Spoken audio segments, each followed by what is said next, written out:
by her interior counterpart Usman Sonko and other government officials. The theme for the ministerial meeting, according to the press release, was national reconciliation, crucial factor for security, peace and sustainable development. The Gambian delegation, the release adds, applauded the foresight of the Algerian authorities in choosing the theme, which has availed council members the opportunity to discuss issues that are vital to the continuation of peace and security on the African continent, noting that the theme of the meeting is in consonant with the ideals and vision of His Excellency Sir Professor Alhaji Dr. Yahya Jammeh, President of the Republic of the Gambia.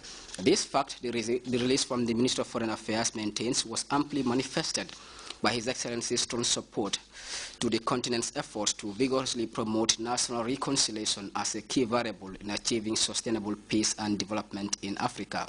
The delegation informed the meeting that during the 21st ordinary session of the Assembly of Heads of State and Government in Ethiopia in May 2013, His Excellency the President proposed that a decade of peace and reconciliation should be declared for the African continent, a laudable proposal that is intended to bolster the efforts that have been pursued by the African Union Commission in promoting national reconciliation as an impetus for the existence of security and peace for sustainable development on the continent. Well, that release there from the Ministry of Foreign Affairs takes us to our first break. We'll be back with news from beyond our borders.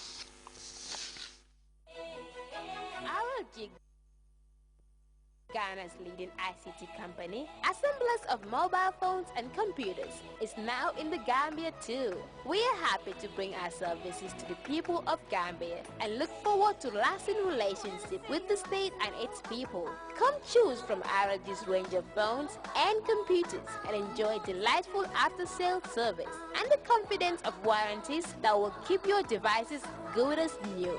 Visit RLG at 62 Caraba Avenue, Circular KSMD, opposite the Pipeline Mouse, or check out rlggambia.com for more information. RLG, proudly yours. Welcome back. The top judge of Egypt's constitutional court, Adli Mahmoud Mansour, has been sworn in as interim leader, a day after the army ousted Mohamed Morsi and put him under house arrest. The country's military was also instrumental 2 years ago when Hosni Mubarak stepped down. CNN's Atika Suba takes a look at the military's influence in the Egyptian political landscape. Is Egypt's military a hero stepping in to restore order, or does it threaten to put the country under indefinite military rule? Well, since the 1952 coup d'etat by Gamal Abdel Nasser, the military has always been crucial to securing and maintaining political power in Egypt. The Supreme Council of the Armed Forces, or SCAF, is massive, more than 450,000 personnel, taking up 3% of the country's budget. And under President Hosni Mubarak, a former military chief himself, retired officers staffed the highest levels of government. In 2011, when protesters filled Tahrir Square and demanded Mubarak step down, it was the military that offered to run the country for 6 months, to widespread public support. But 6 months turned into 17, and when Islamist Mohamed Morsi was elected president, the military gave up the reins of power. Now, since then, the military has, for the most part, stayed on the sidelines. But when millions filled the streets again, calling for Morsi to leave, the military weighed in once again. For now, the generals have the support of anti-government protesters, hoping perhaps that they will safeguard the country's unruly transition to democracy without overstaying their welcome. Atika Schubert, CNN, London. Haiti has a number of reforestation and agricultural projects as the country tries to create growth out of barren land. This report by CNN takes us inside a nation where progressive environmental projects are becoming a successful venture. What most of Haiti's landscape looks like today. It suffers from one of the highest rates of deforestation in the world. Less than 2% of the country's tree cover remains. The major reason why is because most of the population still depends on charcoal for energy and cooking. Charcoal that comes from the ever-shrinking woodlands. It's a vicious cycle, but it can be broken. Hello. Greetings, Hulock. Near the city of Gonaives, about a 3 hours drive from the capital, we meet the co-founders of Smallholder Farmers Alliance.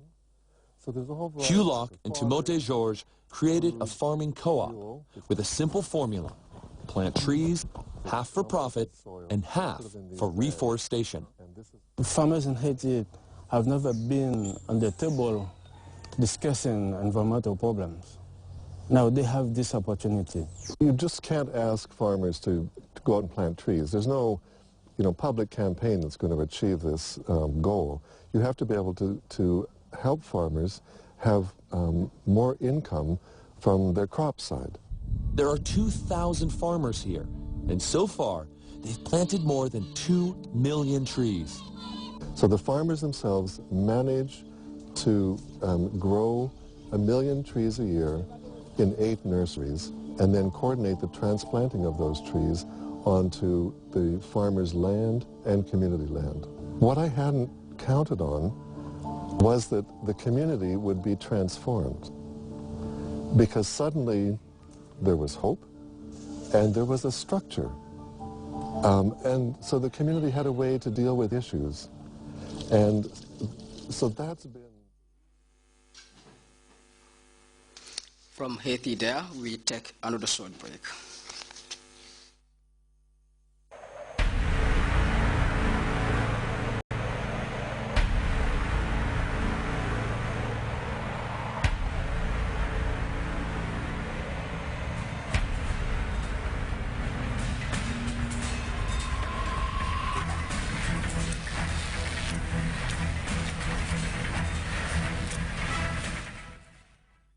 Well, time now to join the Central Forecast Office for a look at the weather report.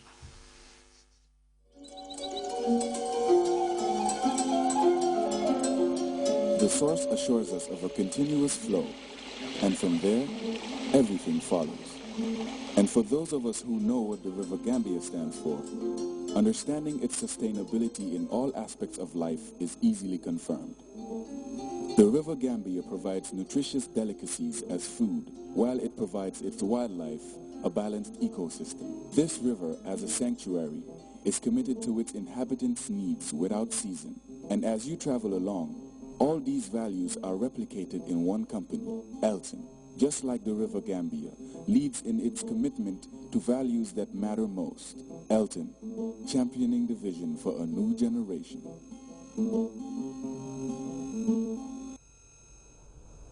Good evening, viewers. Welcome to the weather segment. We experienced a variably cloudy atmosphere across the country, and rain affected the entire country. Figures recorded are as follows. Sapa recorded the highest with 33.9, Kerawan 25.2, Unum recorded 18.9, Jenyambure 17.8, Kawur recorded 17.5, Fatoto 15 millimeters, Jinoy 14.2, and Banjul recorded the least with 11.6 millimeters. The satellite picture indicates spots of convection over parts of Gulf of Guinea states, the central and the eastern part of the continent. Elsewhere indicates dry and stable conditions. For the forecast tonight, we'll be expecting a breezy and partly cloudy atmosphere to prevail over the entire country, whilst tomorrow morning we're expecting a variably cloudy atmosphere to prevail, whilst in the afternoon, we are expecting a mostly cloudy, breezy with slight chances of rain over the entire country. Light to moderate northwesterly winds will dominate the flow over the entire country, and the speed will be about 20 to 25 kilometers per hour. Afternoon morning temperatures, we are expecting 26 over the greater Banjul area, whilst the rest of the country, we are expecting 24 degrees Celsius. Afternoon temperatures, we are expecting 29 over greater Banjul and West Coast, 30 over Lower River, 31 over North Bank and the Central, whilst Upper River we're expecting 32 degrees Celsius. Low tides we're expecting 1.4 meters at 1:36 p.m. and 1.7 meters at 2:12 a.m. For the high tide we're expecting 5.2 meters at 8:29 p.m. and also 4.7 meters at 8:37 a.m. Waves will vary between 1 to 2 meters high, southeasterly swells. The sun will rise at 6:39 and will set at 19:39. Thanks for watching and do have a wonderful evening. Well, before we draw the curtain on this edition of the news, a look once again at our top stories. The President, His Excellency Sir Professor Alhaji Dr. Yahya Jammeh, Wednesday urged parliamentarians attending the 4th